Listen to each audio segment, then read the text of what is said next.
میرے بھائیوں تھوڑا غور کریے گا، تھوڑا غور کریے گا، ہماری عمریں کتنی گزر گئی، نوجوانوں کی جوانیاں گزرتے ہوئے آ رہی ہے، بڑھاپے کی قبروں تک کے پہنچنے کا ٹائم آ رہا ہے، لیکن ہم بڑی شان سے کہہ دیتے ہیں، بڑی آسانی سے کہہ دیتے ہیں ہم کو قرآن نہیں آتا، پڑھنا نہیں آتا، ہم نے پڑھے نہیں، ہم نے پڑھنے کا موقع ہی نہیں ملا، ہم کو کوئی پڑھانے والا ملا ہی نہیں۔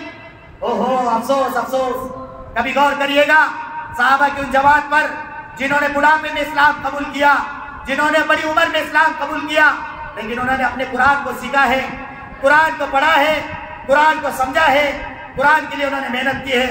افسوس ہے ہم سب کی زندگی پر، افسوس ہے ہم سب کی زندگی پر، ہم ایک وقت آئے گا ہم خود دیکھتے ہیں اپنی آنکھوں سے قرآن کھانے کا اعلان ہوتا ہے، لوگ قرآن پڑھنے کے بجائے باہر ویسے بیٹھ جاتے ہیں کہ اللہ اللہ کرتے تسبیح کرتے بیٹھتے ہیں، قرآن لے کر پڑھ نہیں سکتے کیونکہ قرآن آتا نہیں ہے۔ بہت آسانی سے کہہ دیتے قرآن آتا نہیں ہے۔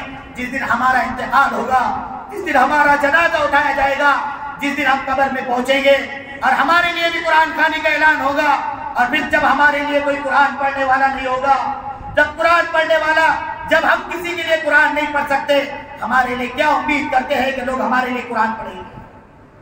چاہے آپ جمعہ میں اعلان کرا دو، چاہے آپ کسی بھی نماز میں اعلان کراتے بیٹھو، بھیڑ بہت ساری ہوگی، لیکن قرآن پڑھنے والے وہ چند امام اور مؤذن اور چند لوگوں کے علاوہ کوئی نہیں ہوگا۔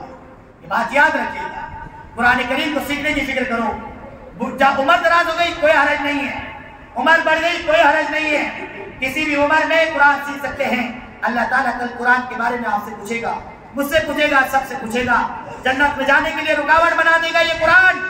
اللہ سے کہے گا اے اللہ اس بندے نے کبھی قرآن کھول کر نہیں دیکھا تھا، بچپن سے بچپن تک اور قبر تک پہنچ گیا، لیکن اس نے کبھی قرآن کو ہاتھ نہیں لگایا، اور صرف بہانہ کیا تھا کہ ہم کو قرآن آتا نہیں تھا، صرف بہانہ یہ تھا کہ قرآن آتا نہیں تھا۔ یہ عذر اللہ کے یہاں نہیں چلے گا۔ جن کو آتا ہے قرآن پڑھتے ہیں لیکن حروف صحیح نہیں ہے، حروف کی ادائیگی کی صحیح کرنے کی فکر کرے۔ موت سے پہلے موقع ہے، دنیا کی آنکھ بند ہو جائے گی، کوئی ساتھ نہیں دے گا۔ ایک بات یاد رکھو، جتنا پڑھنے کا نا اپنے سے پڑھ لو۔ پہلے تو امید رکھتے تھے کہ باپ کے واسطے بیٹا حافظ واپس بنا دیں گے، کچھ پڑھا دیں گے تو بیٹا پڑھ لے گا۔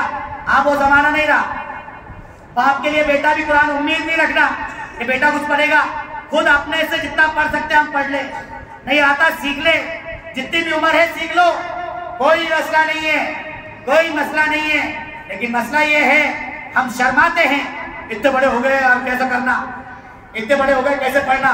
مت کرو دوستو، آخرت میں جانا ہے اس چیز کو کرو، کریں گے انشاءاللہ۔